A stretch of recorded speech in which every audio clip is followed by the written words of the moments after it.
Hey awesome fans, me Megashark, and today I'm reacting to Dr. Bob SCP Unwitted Dream Shaper.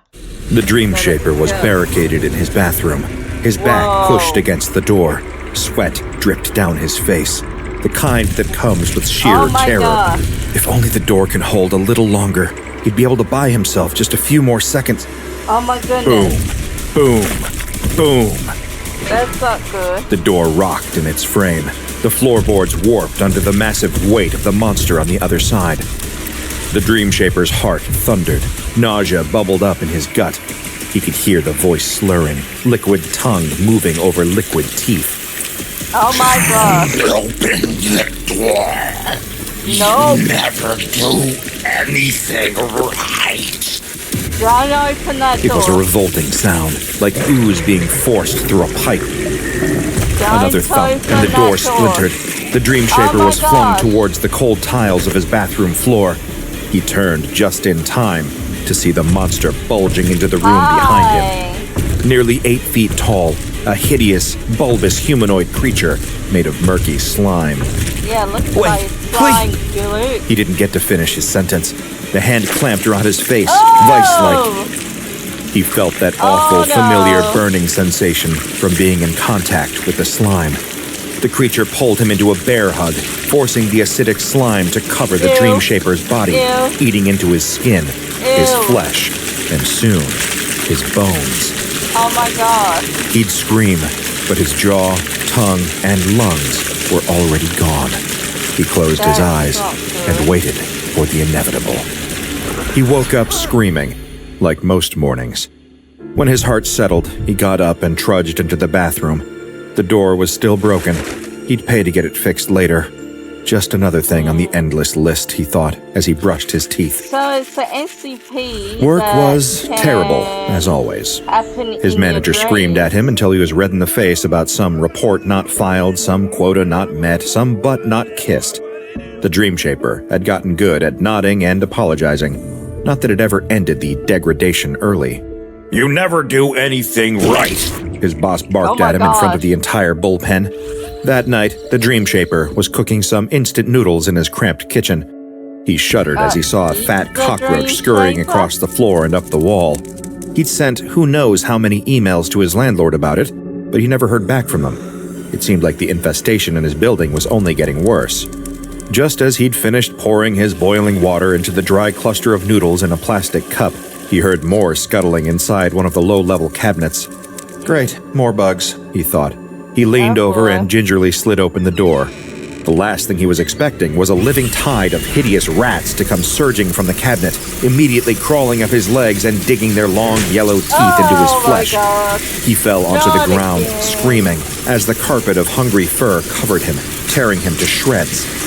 Before long, there'd be nothing left of him but scraps of fabric and nibbled bones. And then he woke up, sweating, hyperventilating, exhausted. Nothing ever changed. It was a performance evaluation day at work. Two narrow-browed men from corporate dissected his every move, picking apart every statistic in which he seemed to woefully underperform. It felt like having his life and pride hung, bloody and struggling from a meat hook in front of him, while two eager butchers hacked away. Later that night, the Dream Shaper lay in bed and closed his eyes. He was frozen in bed as a decrepit surgeon with scalpels for fingers loomed over him, the mad doctor's beady eyes barely visible over his surgical mask. The Dream Shaper couldn't move, but he could feel every sliver of pain as the surgeon carved into him with his rusty, bladed fingernails to catalog everything that was inside. Things had gotten so bad that he'd simply tried to avoid sleeping. Endless cups of black coffee, knocking back no-dos like they were M&Ms, pounding Red Bulls until his heart felt like an engine about to overclock and burst into flames. He avoided going home at all costs, fearing that the temptation to go to bed and start another nightmare would be too great. Instead, he'd ride the city buses around at night, just to feel something. But when the bus stopped at a red light, the Dream Shaper saw a familiar face, a huge, grinning woman approaching the bus in the dark, 8 or 9 feet tall and almost as wide, with skin sickly and pallid.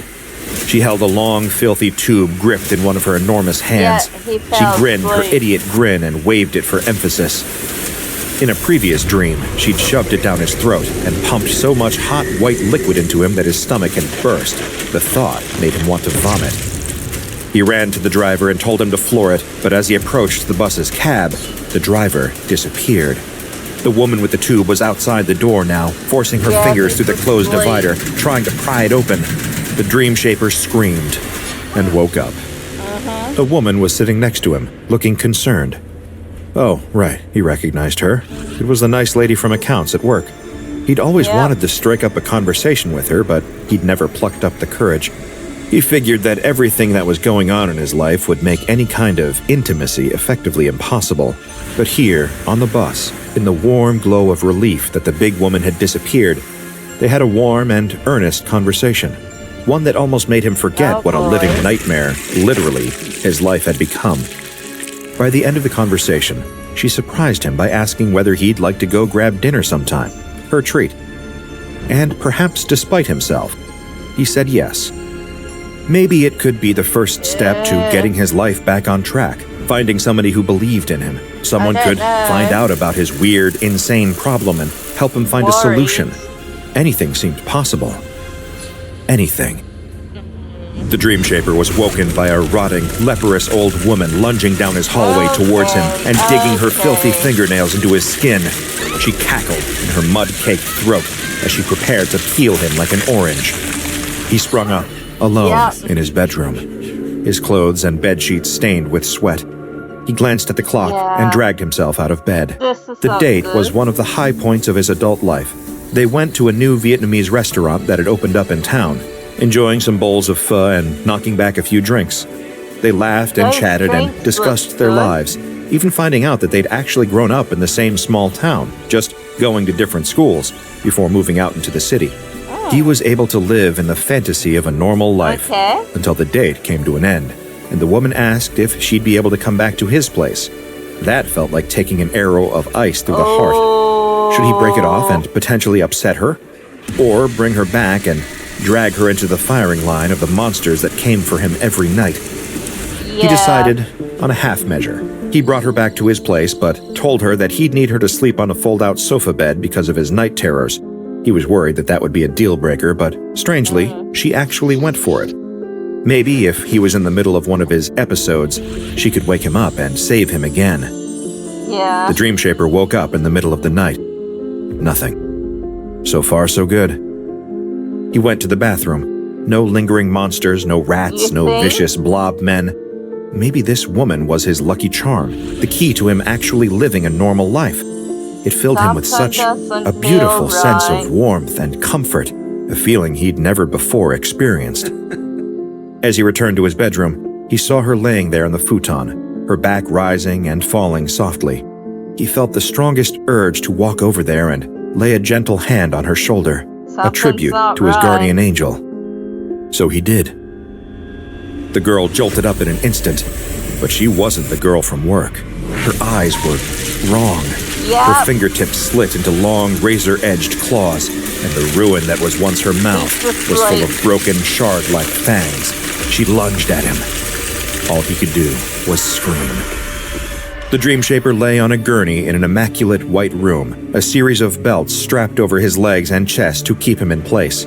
His eyes shifted rapidly under his eyelids as he wandered through the depths of REM sleep. A skein of wires dangled from the suction cups attached to the dream shaper's scalp, siphoning off data. Here, he wasn't whatever name he went by on the outside. Here, he was SCP-781. Not 10 feet away, beyond a solid steel divider, a group of SCP Foundation guards with nightsticks and cattle prods were fighting for their lives. Their opponent, the very same monster that was lurking on the dream shaper's couch. It hissed and screeched, swiping with its deadly claws and gnashing with its broken glass teeth, blood flecking its tangled blonde hair. Two of the guards were seriously injured in the effort to subdue it. A guard on the nearby mezzanine eventually managed to land a kill shot through the monster's skull. In a nearby room, Dr. Glass, the head of the SCP Foundation Psychology Department and lead researcher on the SCP-781 case, watched 3 different monitors. One showed the footage of the battle with the living nightmare and the guards. Another showed a live feed of the Dream Shaper, SCP-781, lying in his placid, chemical sleep. The third monitor showed a readout of the data being gathered from all the diagnostic machines attached to the sleeping anomaly. Dr. Glass nodded at the lines creeping up the graph. Seems like a particularly long dream preceded this manifestation, he mumbled to himself as he took note. Whether that affects the manifestation's strength? Not just a dream. Need to explore that further. The next morning, Dr. Glass conducted a debriefing interview with the Dream Shaper, a song and dance they'd done many times before. Yeah. Certain details were consistent. Whatever horrendous nightmare SCP-781 had, it became a real, physical entity and attempted to attack and kill the Dream Shaper, along with anyone who tried to defend him. On occasions when the Foundation hadn't made a concerted effort to defend him, the nightmares had often succeeded, gruesomely taking his life, only for him to reappear unharmed 12 hours later to play out the whole sick charade again. And you're positive you can't remember any of the details of the dream, 781? Dr. Glass asked, trying his best to maintain a calm and sympathetic posture. The Dream Shaper sighed and hung his head. I swear to God, I'd tell you if I did, Doc, he said. You know my memory's not so good with that kind of stuff. Dr. Glass made a note, saying, his memory repression was likely developed as a coping mechanism to deal with his frequent painful deaths. Yeah. After the interview, Dr. Glass decided to make a few updates to containment procedures in order to test the parameters of the Dream Shaper's anomalous curse. After gaining approval from the site directors, he posted some of the site's most elite guards around the Dream Shaper as he slept. Yeah, This worked better than expected. When, in the dead of night, fleshy tendrils covered in rending thorns slithered out through every crack in the room, the guards were able to use high-frequency katanas to effortlessly slice them to pieces. The Dream Shaper had his first night of uninterrupted sleep, perhaps in his entire life. This pattern continued for days, then weeks, as Dr. Glass was delighted to see that the Dream Shaper's mental health and general emotional state seemed to be improving, a natural side effect of not regularly experiencing the violent deaths of yourself and everyone around you. In debriefing interviews, Dr. Glass found that despite the improvement in the Dream Shaper's mental health, his memory was still foggy around the subject of his mysterious dreams. In one moment of lucidity, he claimed that he believed he is perhaps where dreams come from, some oniric Sandman-esque entity who'd somehow incarnated in the physical world.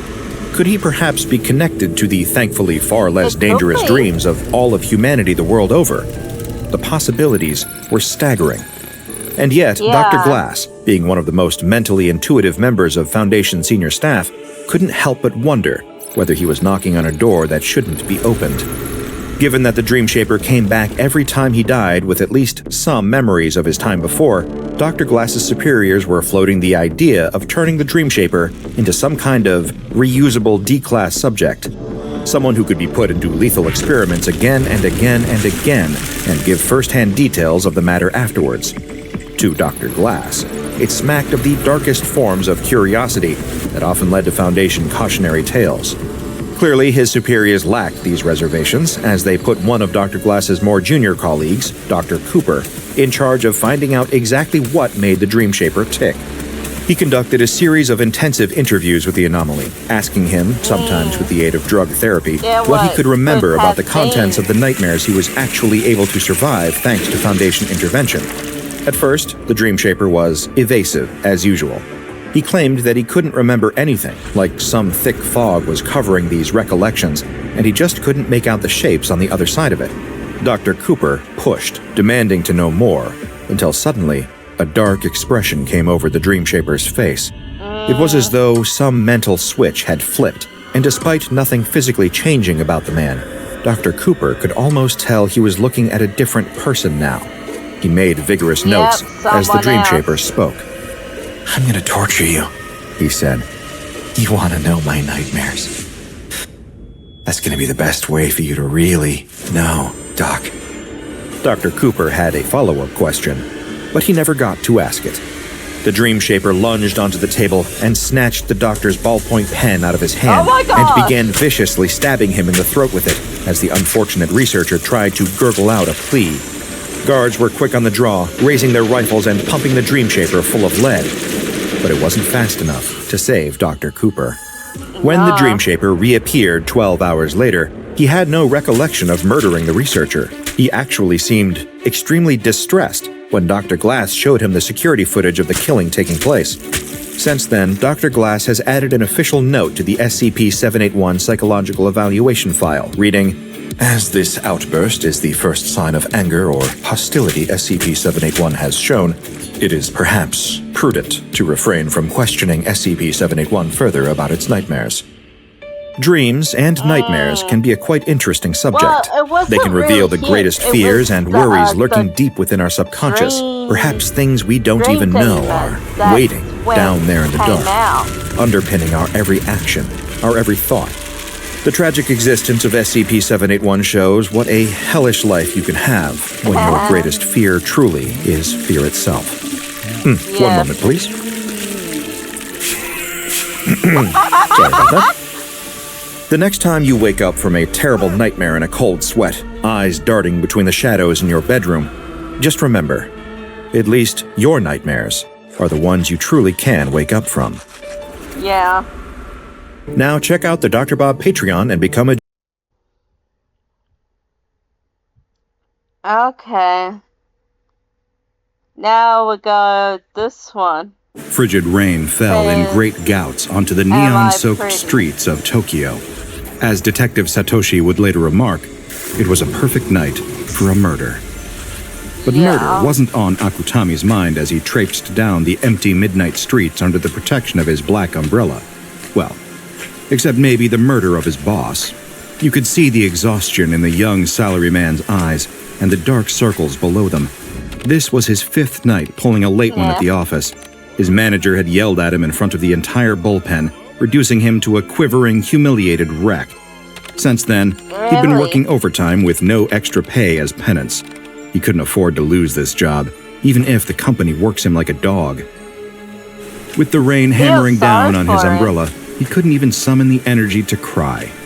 This wasn't the life he envisioned for himself, just surviving, going back to his shoebox apartment to watch TV, eat instant meals, and sleep. His parents were always pressuring him about grandkids, but it's not like he had any time to date. If only he could meet someone. Lost in thought, he turned into a smaller alley, surrounded by grocery stores and ramen shops that had been closed for hours. Figures. He'd need to settle for instant at home. But before he could fully slip into the usual rhythms of dazed self-pity, Akutami was jogged from the stupor by an unfamiliar sight. A woman, standing alone, breaking the continuity of the alley's dull gray with the bright cherry red of her umbrella. This is not good. Could it be that someone was about to answer his prayers? He was frozen where he stood as the woman approached him. She looked about his age and attractive, in neat professional business attire with long black hair. She had a surgical mask over her face, not uncommon before the pandemic and even more common now. Akutami felt his heart pounding behind the front of his cheap suit as she approached. Her perfume smelled like cherry blossoms. "Hello there," she said. Her voice was like smooth jazz over a hot cup of coffee. It felt like there was a clenched fist in his throat. Dear. Was she really talking to him? Be careful. Do you think I'm pretty?" she asked. Those words alone almost gave Akutami a heart attack. She was like a romanceable NPC in the visual novels he loved playing on his days off. He never dared to imagine that a girl like that would actually approach him. Yes, of course I think you're pretty," he stammered out, feeling like a fool. She cocked her head after that, almost surprised. "Really?" He couldn't even summon the words, just frantic nods, his face bloody red.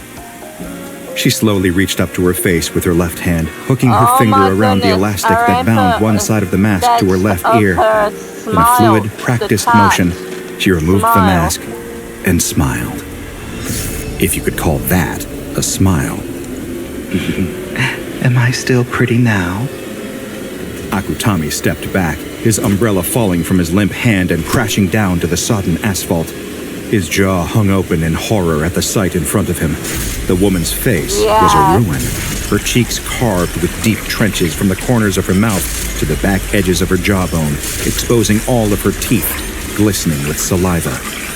There were no words, Before he even knew what was happening, he was letting out an animalistic screech of pure terror, and that seemed to suffice as an answer.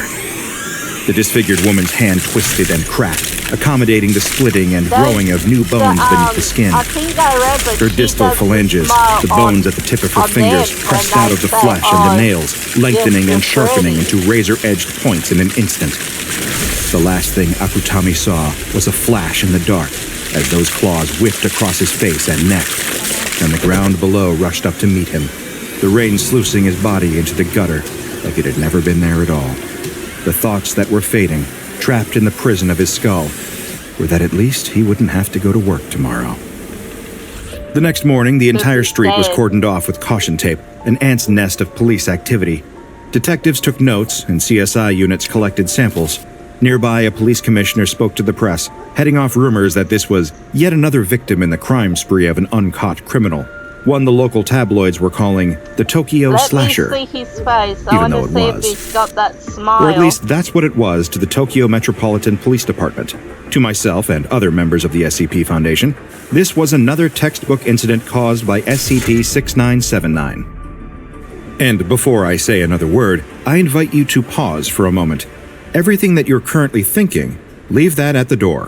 When I first began investigating the archival files on this case, I was expecting yet another malevolent anomaly that killed indiscriminately for little more than its own amusement.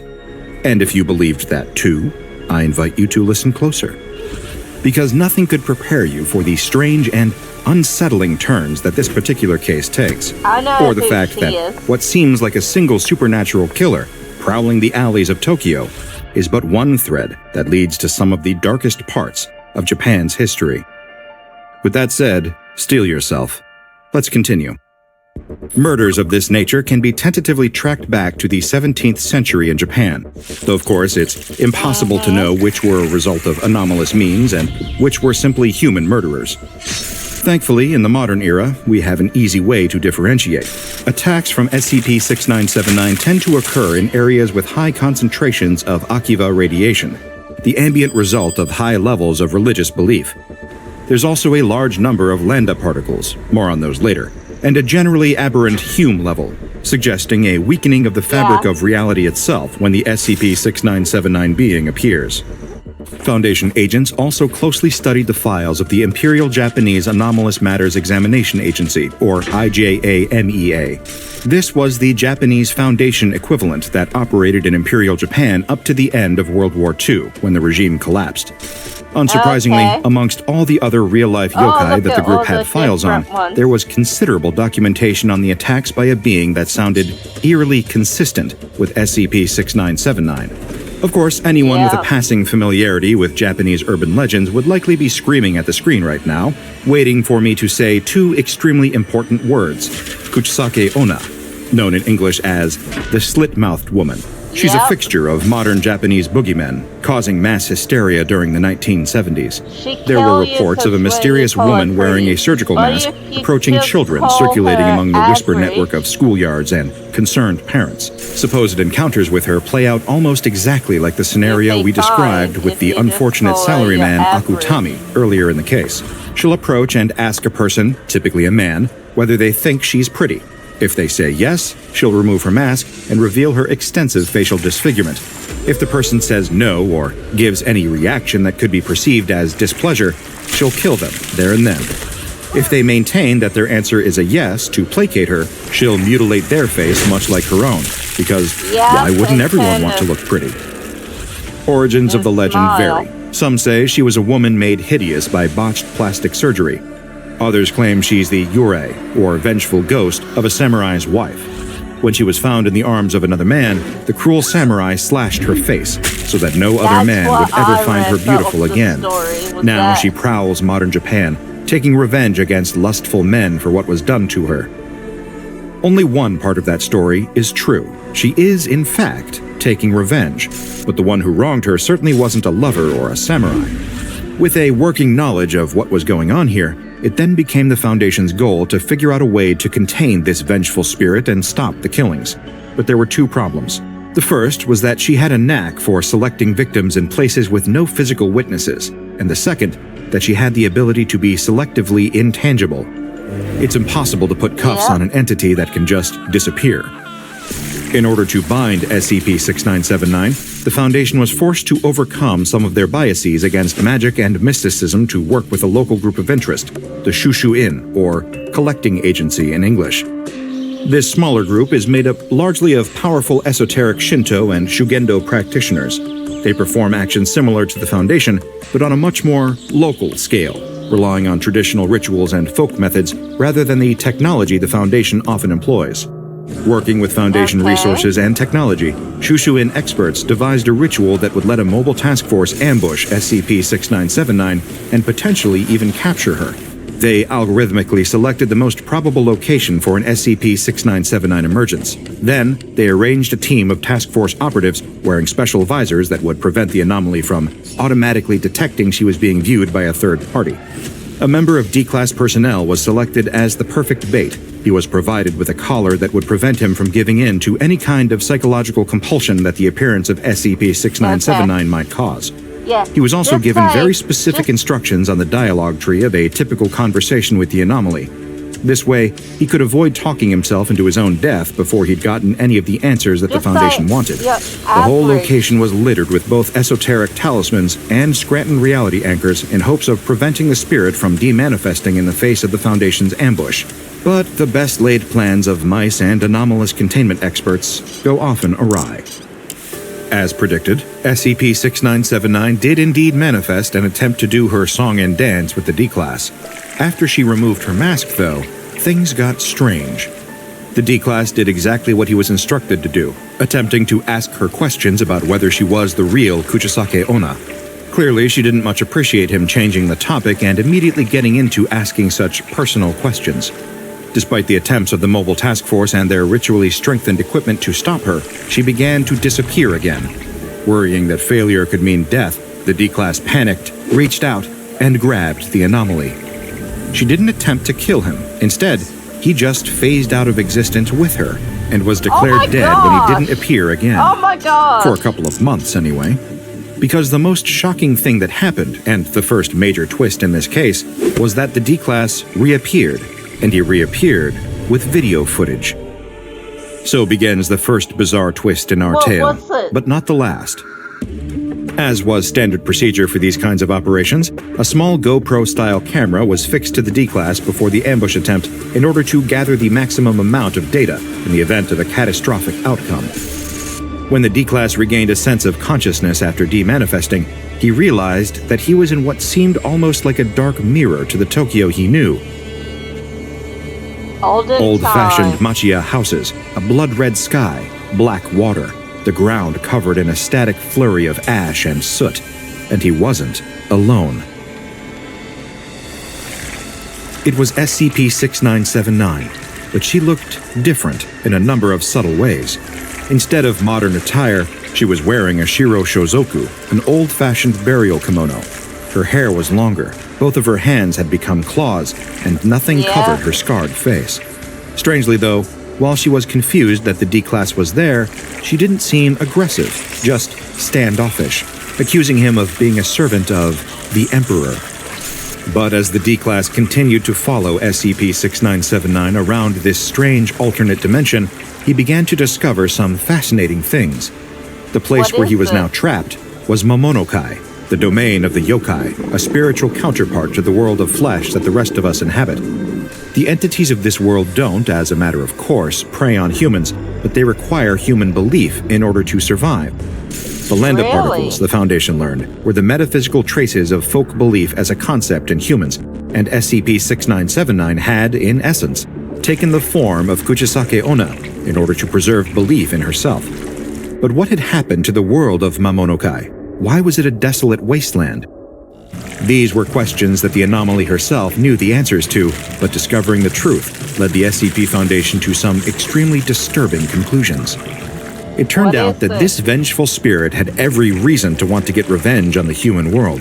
During World War II, the previously mentioned Imperial Japanese Anomalous Matters Examination Agency led a violent campaign into an extra-dimensional space.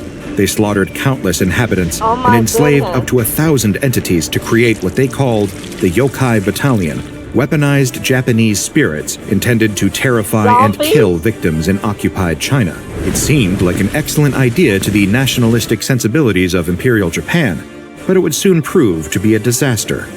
Dragged into corporeal reality, it turned out that many in the yokai battalion were just as vulnerable to bullets as any human being. As a result, much of the battalion were slaughtered as quickly as they entered active combat. The project was deemed a failure, given the amount of time and resources it took to train these anomalous creatures. But the damage had already been done to Momonokai, with the majority of its population brutally slaughtered by the occupying forces. In what felt almost like an act of spite, the IJA-MEA then performed a complex sealing ritual to sever the link between Momonokai and the corporeal world. This doomed most of what remained to slow starvation thanks to their inability to feed on human belief beyond the seal. Even SCP-6979 was exceptionally lucky for her breaches, fleeting as they were and requiring violence and fear to maintain. Discovering all this appalled the Foundation, who had no idea that the IJA-MEA had hidden such atrocities from them. Perhaps in order to fully contain SCP-6979 and end the killings, they needed to make right the sins of their forebearers. At the forefront of these reparation efforts was Dr. Cho Yuyan, a Chinese researcher who headed the Foundation's illustrious Mythology and Folkloristics Department. Cho was sympathetic to 6979's plight, given that her own ancestors had suffered horrific brutality at the hands of occupying Japanese forces during the Second World War. She provided a sympathetic ear to 6979, hearing the worst of what she experienced and vowing to both break the seal placed on the Momonokai and bring her and her people into the modern world. And over the course of the year that followed, astonishingly, Cho and her colleagues at the Foundation were able to keep their promise. Thanks to working closely with local esoteric groups, they figured out how to break the binding spell that the IJA-MEA had formed all those decades ago. This allowed the free flow of belief to nourish the former Kuchisake Onna and her yokai brethren. Plans were even underway to construct a Foundation base in Momonokai itself. Meanwhile, Cho worked with 6979 personally, offering therapy and psychological counseling sessions, as well as helping to educate her on the modern world. Everything seemed to be going so well, except one little detail that made Cho profoundly uncomfortable. The history textbooks provided for her to teach SCP-6979 about the human world were sanitized. They engaged in revisionist history, particularly downplaying the monstrous war crimes committed by the Imperial Japanese Army in occupied territories, most notably in China. Cho brought this up to her superior, Site Director Sessho Mamiya, only to be told that these edits were for the best, and in the interest of not giving SCP-6979 any reason to turn against humanity after they'd made so much progress with her. Why focus on the past when they could instead turn their eyes to the future? Cho wasn't buying it. This was the pain of her people they were burying here in the interest of positive PR. Her attitude was that anything that could be destroyed by the truth deserved to be destroyed by the truth. Director Mamiya did not agree. He, in no uncertain terms, threatened her with terrible consequences if she brought this matter up again. They would present their narrative, no matter what, and insubordination would not be tolerated. But could the truth ever stay buried? And when it surfaces, would any seal be enough to lock it away again? Nope. Check out the Dr. Bob Patreon and become a junior researcher today. Now go and watch another entry. So that'll be it for now, awesome fans. Don't forget hit that like button and subscribe and comment down below. Have a nice day, awesome fans. Bye.